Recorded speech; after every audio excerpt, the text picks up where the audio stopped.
Excel mastery कोर्सको chapter 3 मा हामी सिक्नेछौँ text फर्मुलादेखि हामीले टेक्स्टलाई एउटैमा कसरी जोड्ने, छुट्याउने कसरी, बीचको भाग कसरी निकाल्ने भन्नेबारे सिक्नेछौँ। मेरो यस युट्युब च्यानलमा यहाँहरूलाई स्वागत छ। आज हाम्रो च्याप्टर 3 हो। योभन्दा पहिलाका च्याप्टरहरू हजुरहरूले हेर्नुभएको छैन भने पहिला ती च्याप्टरहरू ताकि आजको भिडियो बुझ्न हजुरलाई सजिलो होस्। यदि च्यानलमा नयाँ हुनुहुन्छ भने च्यानललाई सब्स्क्राइब गर्नुहोस्। साथै मेरो भिडियो मन परेमा मात्र च्यानलमा लाइक, कमेन्ट, शेयर गर्नुहोस्। सुरुमा हामीले एक्सेलको बेसिक कन्सेप्ट बुझेका थियौँ। त्यसपछि हामीले एक्सेलमा बेसिक फर्मुला कसरी अप्लाई गर्ने भन्ने बुझेका थियौँ। आजको च्याप्टर 3 मा चाहिँ हामी टेक्स्ट फर्मुला सिक्नेछौँ। टेक्स्ट अलग छुट्टै सिलमा भएको डाटालाई चाहिँ एउटैमा मिक्स कसरी गर्ने भन्नेबारे सिकाउँछु। पहिला त कन्क्याट भन्ने फर्मुला हुन्छ। त्यसको लागि चाहिँ सर्वप्रथम एक्सेलमा फर्मुला युज गर्दाखेरि इजिकल टु चाहिँ हामीले कुन जोड्ने, यो जोड्ने, कमा, मिडल नेम जोड्ने, कमा, लास्ट नेम जोड्ने, त्यसपछि इन्टर। हामीले छुट्टै भएकोलाई चाहिँ एउटैमा जोड्न सक्छौँ। अगाडिको निकाल्न चाहिँ लेफ्ट फर्मुला युज गर्छौँ।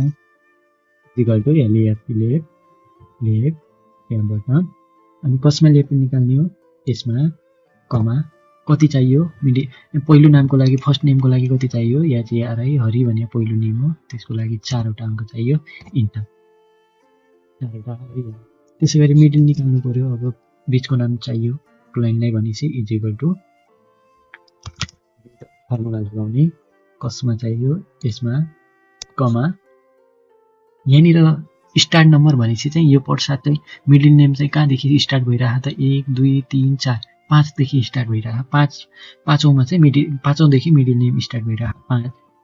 त्यसपछि हामीलाई पछाडिको 5 पछिको कति अङ्क चाहियो, हामीलाई कति अक्षर चाहियो त, कति अल्फाबेट चाहियो त, 1 2 3 4 5 6 अल्फाबेट चाहियो भनेपछि कमा 6 अल्फाबेट चाहियो, इन्टर।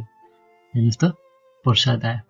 त्यसै गरी right formula equal to right formula, यसमै चाहियो कमा, पछाडिदेखि हामीलाई कतिवटा चाहियो, थरमा कतिवटा छ, क्यारेक्टरहरू कतिवटा छ, 1 2 3 4 5 6वटा छ भनेपछि 6, इन्टर। शर्मा सिक्छौँ। लेन्थ कति छ त, लेन्थ फर्मुला युज गर्ने, यो टेक्स्टमा लेन्थ निकाल्यो। लेन्थ 16वटा क्यारेक्टर रहेछ, यसमा चाहिँ 16वटा क्यारेक्टर रहेछ। अब चाहिँ कन्क्याट निकाल्ने भनेको चाहिँ यो हाम्रो छुट्टै भएकोलाई कसरी एउटैमा निकाल्ने भयो। अनि लेफ्ट चाहिँ कसरी निस्किन्छ भने लेफ्ट चाहिँ हामीलाई मानौँ एउटा यो पुरै नाम छ, नाम हामीले लेफ्ट फर्मुला युज गर्ने अनि पुरै सिलेक्ट गर्ने त्यो सेल पुरै। त्यसपछि हामीलाई अगाडिदेखि नाम कति छ भनेर त्यो हेर्ने, नाम कति छ, यो हरि गर्दाखेरि 4वटा गर्दाखेरि यहाँ हामीले 4 नम्बर आने, क्यारेक्टर 4 आयो, त्यसले गर्दाखेरि हरि आयो। मिडमा त्यस्तै हो, मिडमा हामीले मिड फर्मुला युज गऱ्यौँ। मिडमा फर्मुला युज गर्दाखेरि मिडल नेम कहाँदेखि सुरु गर्छ काउन्ट गर्ने, 1 2 3 4 5 पाँचौँदेखि मिडल नेम सुरु भएछ। अन्त्य कतिमा भयो भनेपछि 1 2 3 4 पश्चातमा कतिवटा छन्, 1 2 3 4 5 6वटा छन्। पश्चातमा 6वटा क्यारेक्टर भएको हुनाले हामीले 5 देखि सुरु गर्ने 6वटा क्यारेक्टर दिने भन्ने अर्थमा चाहिँ हामीले यो फर्मुला युज गर्यौँ। हामीले फर्मुला एक्सेललाई हामीले भन्यौँ 5 देखि सुरु गरेर 6सम्म 6 अङ्क देऊ, 5 देखि सुरु गरेर 6 अङ्क देऊ भन्ने क्यारेक्टर देऊ भन्दाखेरि चाहिँ उसले बुझेर चाहिँ फर्मुलाले बुझेर चाहिँ हामीलाई प्रसाद दियो। त्यसै गरी राइटमा चाहिँ हामीले राइट फर्मुला युज गर्यौँ, सेल सिलेक्ट गर्यौँ। एक्सेललाई हामीले भन्यौँ फर्मुला दिएर भन्यौँ कि लास्टको राइटतिरदेखि हामीलाई कति देऊ त, 6वटा क्यारेक्टर देऊ भनेर चाहिँ भन्दाखेरि चाहिँ उनले हामीलाई पछाडिको 6वटा दियो, जसले गर्दा हाम्रो शर्माजी बाहिर निस्कियो।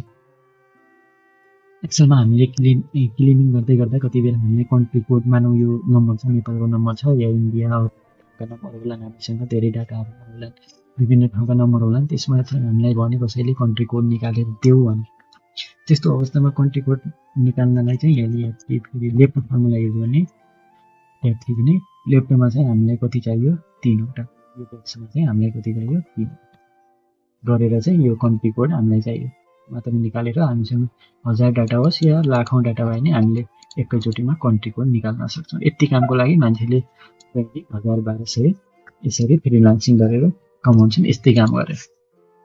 फेरि त्यो पछिका कुरा भए हामीले